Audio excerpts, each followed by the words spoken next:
Episode 12 Lovely Princess Descent. He died. Tenge informed me about that fact with a monotonous tone.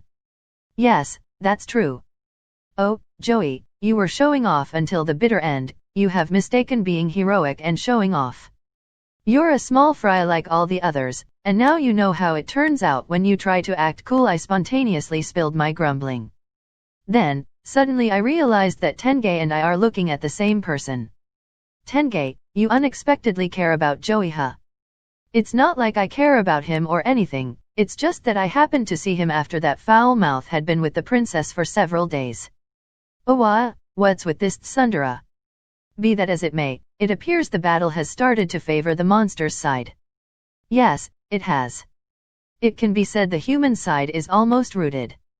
Around the headquarters, elite adventurers and the army were somehow holding them at a stalemate, but they were outnumbered after all.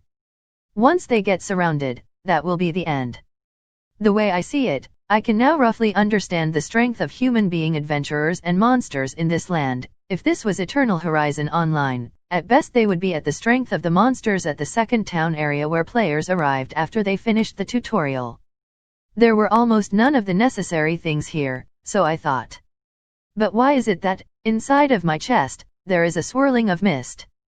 I don't think it's that I want to help human beings because I was originally a human.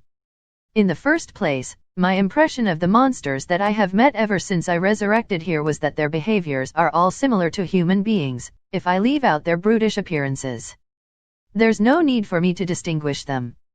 That is like one having a height of 3 m, green skin, 8 eyes, 3 fangs in its mouth which breathes fire, and having 7 arms in total.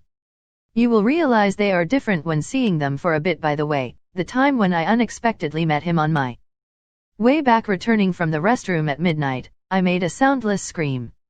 I think I would have completely wet myself if I had met him before I got to the bathroom, but they show anger, they show laughter, they grieve, and they show their actions, the like of which humans keep a secret since they tie it very to profit and loss. The monsters are very honest, and I like that. Therefore the scene below, for me, it's like watching a war in a distant country. However, something is making me not fully satisfied. By the way, princess, it's just my personal opinion, but what is it? Is that fine with you, not bringing the monsters in this land as followers of our Imperial Crimson?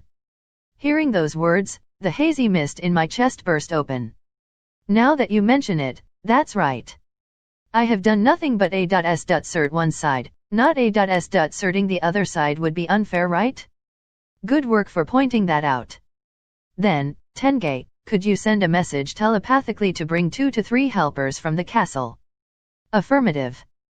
And then, I again glance at the small corpse which lies down at the corner of the battlefield. And I still haven't handed you your quest reward either. It can be said that the battle outcome was already decided. In front of the injured people who were being carried one by one, Gald was fretting about what he was going to do. Should he retreat from here?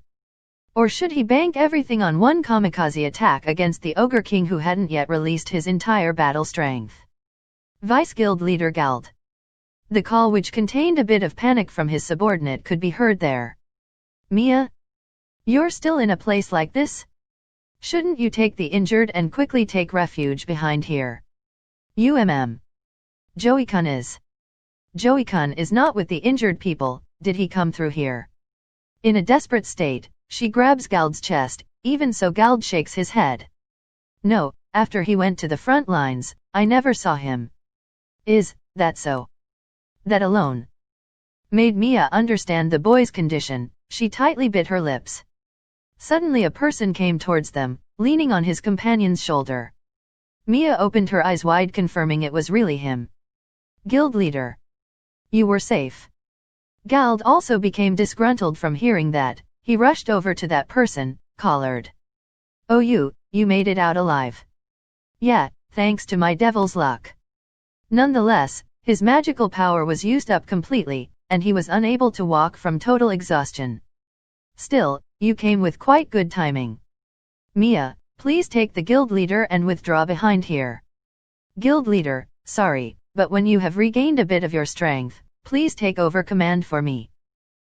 What are you going to do? Well, though I know how far I can go, I shall help out with the last struggle in vain. In contrast with Gald, who grinning fiercely, collared along with Mia, realized the meaning of his words and downcast their eyes in silence. Then what is that? An ancient dragon? No, that's not it. I never heard of an ancient dragon which is that huge. At the place where the three of them directed their gaze within the surrounding uproar, there was a huge dragon S.H.I plus ning in gold. It had a wingspan of 200 m and the length from the tip of the head to its tail was about the same. There was no doubt it was currently descending from heaven. But what made those three people direct their gazes wasn't because of that, it was the one who stood proudly on the dragon's head. A very tiny figure compared to the dragon's large size, and yet it was someone who gave out the presence that was no less than the dragon. The girl who wore a dress colored jet black with red roses. Joey's body became comfortably warm. It was a nice sensation, like getting into lukewarm water. Slowly he opened his eyelids. Yo, Joey. How is your body's condition? Joey tried to raise his body that was lying on the ground and sat in a half-raised position. He turned toward the palm of a hand, which faintly S.H.I plus Ned, their Hyuki, was smiling carefreely. Joey suspected that this was heaven, and the one before him was certainty ag.o.dis. Why, wasn't I dead? Yes, you were dead. I didn't know if resurrection in this world was usable, so I just abruptly performed it. Looks like it works. You had a good luck at resurrection? What's that? TL/ed note, she said resurrection in English. Oh, it's my skill. Come think of it, I haven't told you my occupation.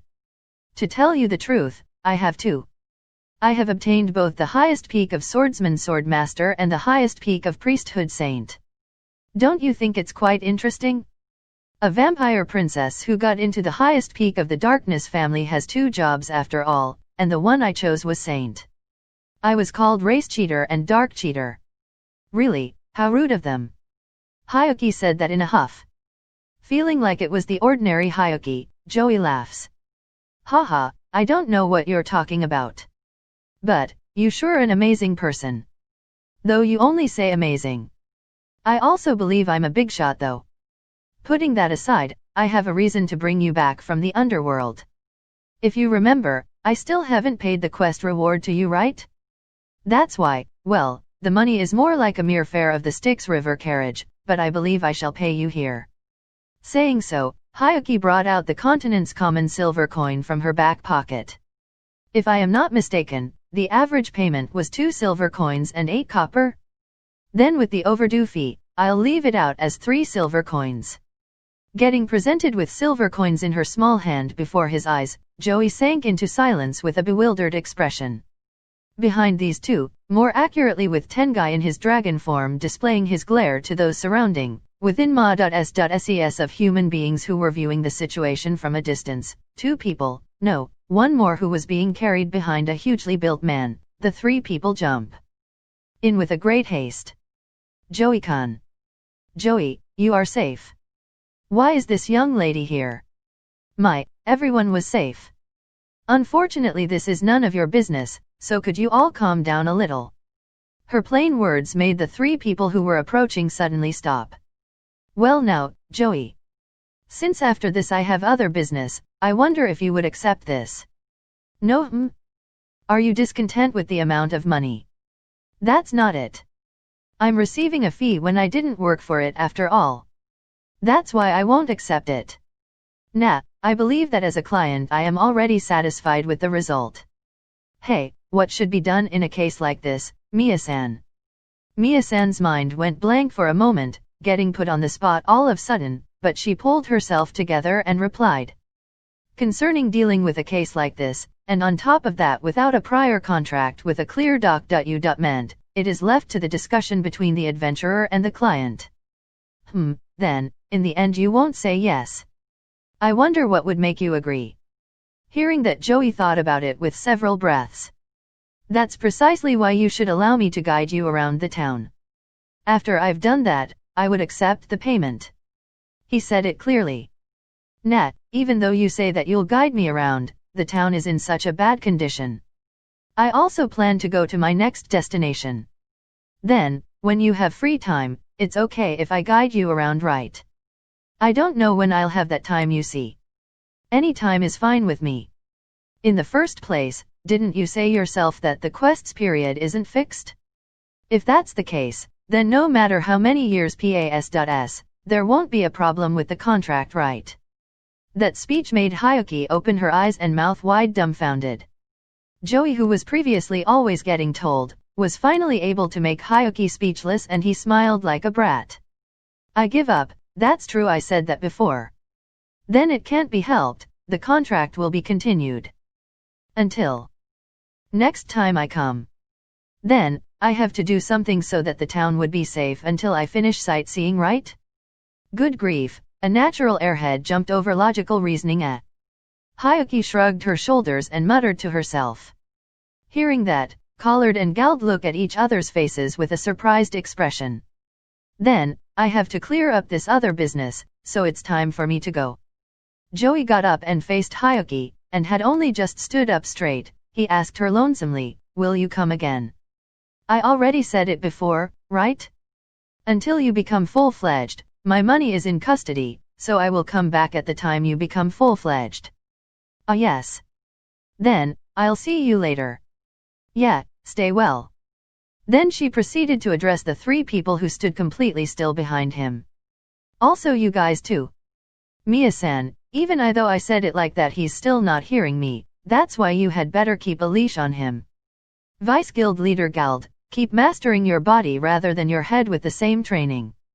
Guild Leader Collard, I think you have a problem as someone who is in a top position, but as a person, you are a fine man. In the end, Hyuki said that and waved her hand, turning around. Even toward the awaiting monsters led by the Ogre King, she walked relaxingly. Joey once again gave a farewell goodbye. Hyuki and the remaining three people gave their salutes behind her back. Episode 12 end.